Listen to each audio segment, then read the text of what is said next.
The core principle to being a control player who still gets invited to stuff is recognizing that there is no one deck fits all approach to being a bastard. There are four broad tiers of acceptability to the types of controlling behaviors you can exhibit. It starts at getting rid of somebody's thing after it's a problem. So this is typically removing somebody's creature, enchantment, artifact, whatever. The next tier is to control somebody's thing while it is still a spell. This is almost exclusively done with counter spells.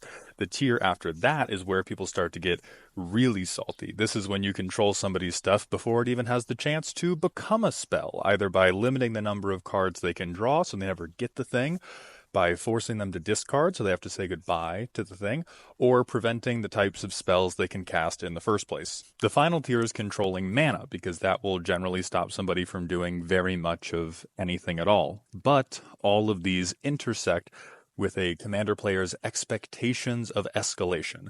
Whether or not they can articulate it, the average commander player is looking for the casual experience to have some kind of fantasy or anime-esque escalation of hostilities over the course of a game before a big finish. The control player whose actions are seen as a pressure release valve to slow down somebody who has attempted to escalate too quickly for the rest of the table to keep up with will always be forgiven. They'll love you. You'll be the cool blue player. However, if you spend so much time exerting control without establishing your own dominance, people will begin to see your primary role as a de-escalator, at which point you become boring, basic, and uninvited to the next pod. The expectations of what constitutes reasonable escalations and reasonable de-escalations changes at every table. I'm cool with most any form of control because I see somebody untapping with 8 mana as a tense moment. It is.